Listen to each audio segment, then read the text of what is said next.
Bonjour, je vais vous présenter un moulinet. C'est le Dokyo, c'est un moulinet acheté sur internet, c'est le Dokyo 3000. C'est un moulinet très très simple, il n'est pas très cher. Et je vais vous montrer comment l'updater, c'est-à-dire l'améliorer. Il est vendu d'origine avec un seul roulement à billes, et le reste ce sont des petits paliers en plastique. Donc je vais le démonter, je vais vous montrer comment il est déjà conçu à l'intérieur, et puis ensuite je vous montrerai comment on peut choisir des roulements, enfin comment on peut l'améliorer.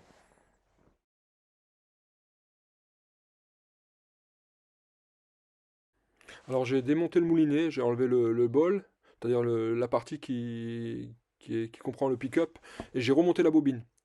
Donc voilà le bol, je vous présente le bol là, et j'ai mis en place la bobine sur l'axe. Le but c'est de vous montrer que lorsqu'un un frein, un moulinet, pardon, un poisson tire sur le moulinet et fait donc dérouler la bobine, vous avez donc l'axe que vous voyez, l'axe de moulinet qui relie la bobine au moulinet, cet axe-là, il est entraîné en rotation forcément par la bobine qui est freinée. Et c'est la petite pièce à l'arrière qui est l'oscillateur. C'est une came en fait qui est montée sur un pignon. Et cette petite came, vous voyez bien qu'elle est mise en mouvement.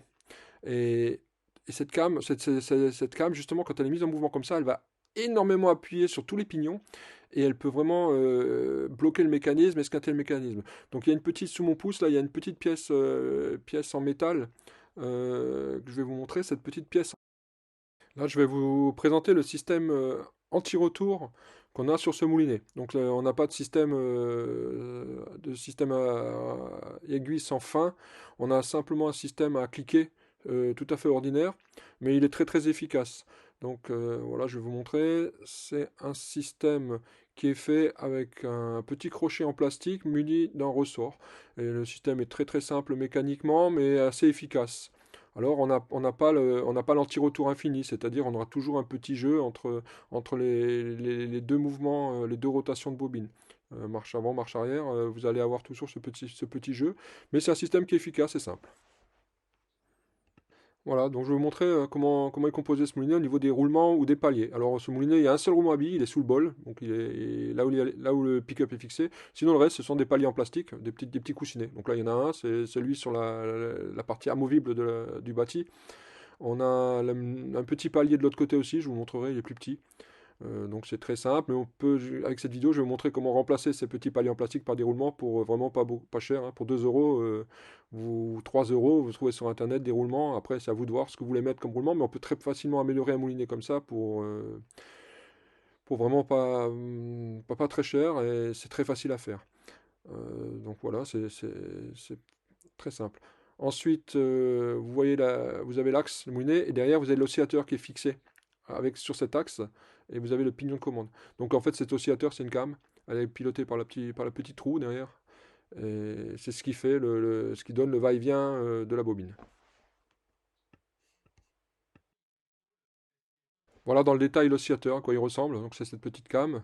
Elle est montée sur le pignon. Il y a un petit téton sur le pignon à l'arrière, sur cette petite roue. Il y a un petit téton qui permet de piloter la came. Vous voyez la came, la forme elliptique de la came à l'arrière qui permet justement ce va-et-vient. Chaque fois que vous tournez la manivelle, vous avez la bobine qui monte et qui descend. Voilà, ça permet de ranger proprement le fil. À l'arrière, vous avez la petite plaque en métal qui est sympa sur un moulinet comme ça m'a étonné pour ce prix. Une plaque en métal qui permet de bloquer l'oscillateur en rotation, donc ça lui donne une translation assez fluide. Alors là, je vous montre dans le détail le système anti-retour qu'on a vu brièvement avant. Donc vous voyez le petit ressort, ça bouge pas mal. Le petit ressort qui est monté sur cette plaque, sur cette petite pièce en plastique. Et vous avez un espèce de un petit crochet, c'est le cliquet en fait. Et lui, il va se prendre dans le bol et il va permettre justement de bloquer la bobine en rotation lorsque vous mettez ce petit anti-retour qu'on a en dessous. Hein. Voilà, c'est un système mécanique hein, par friction. Donc vous voyez, c'est très très simple. Hein. Ce petit ressort, il sert à faire monter ce crochet. Voilà la bobine. En dessous, vous avez la bobine qui est crantée. Et ce petit crochet va se mettre dans ces crans-là et va permettre de la bloquer en rotation. Très simple comme système. Voilà un détail du galet de pick-up. Alors le galet de pick-up, forcément, il est mis en rotation lorsque du fil est sorti de la bobine. Enfin, lorsque le poisson tire très fort sur la bobine et donc fait déraper la bobine. Et ce petit galet qui est là, ben, vous avez vu, il y a une petite pièce en plastique qui remplace, mise à la place d'un roulement. Et ces petites pièces en plastique, c'est elle qui assure la fluidité de rotation du galet. On peut très facilement également la changer et remplacer cela par un roulement. Ça sera aussi vu dans la vidéo. Alors, comment on fait pour remplacer justement ces pièces en plastique par des roulements, ces coussinets?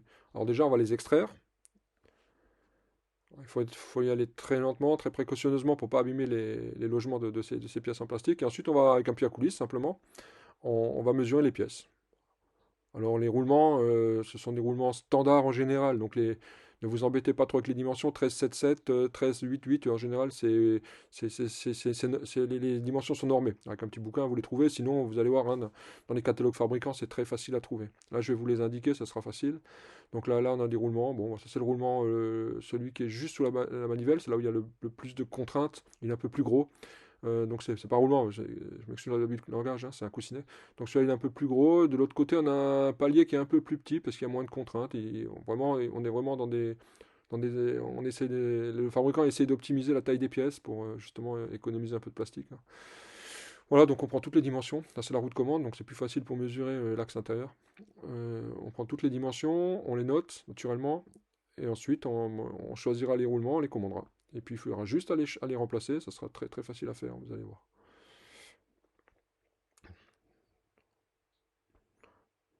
Donc les pièces, ce sont des pièces moulées, hein, ce ne sont pas des pièces usinées.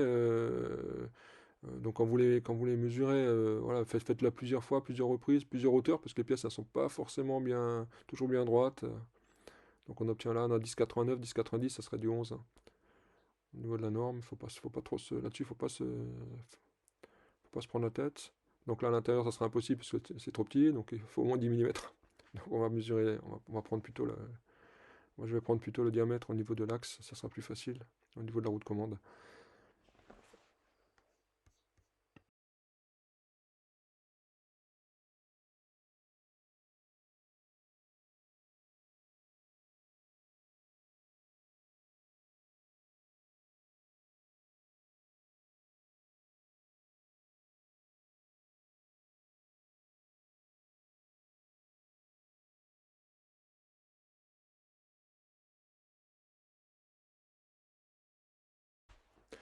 Alors maintenant, il va falloir choisir le roulement. Qu'est-ce qu'on va mettre comme roulement? Alors vous avez différents types de roulements. Vous avez moi je les ai dans mon bouquin là, mais bon, on peut trouver ça partout.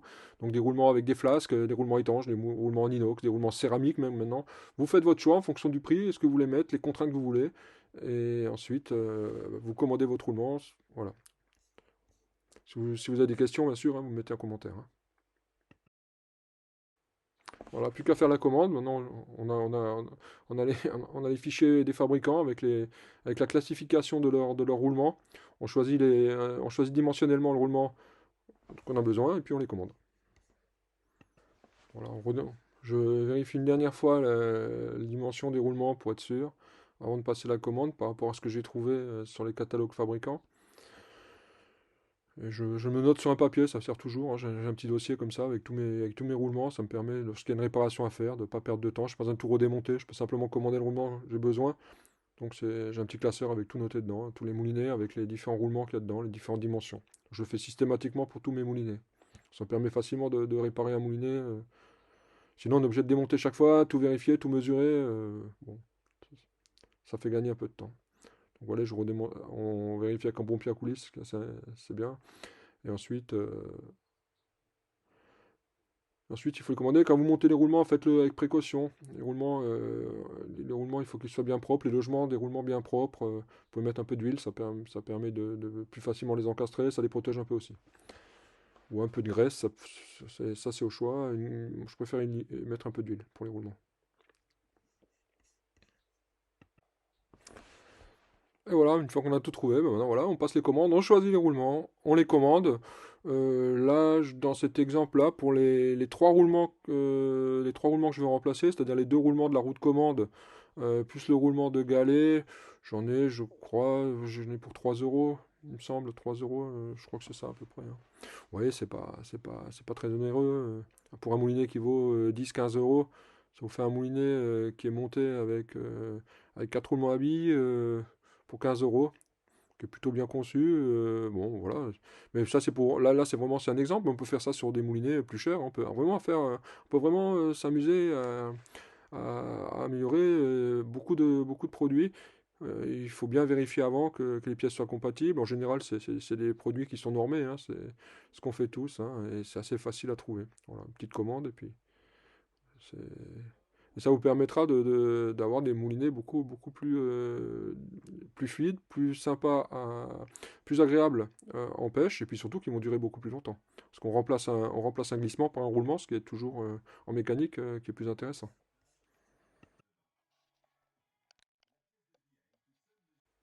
Bon, voilà, la vidéo se termine. Merci les copains d'avoir suivi cette vidéo. N'hésitez pas à vous abonner si vous êtes nouveau ou ça vous intéresse. En tout cas, j'attends vos commentaires et bon, bah, à bientôt.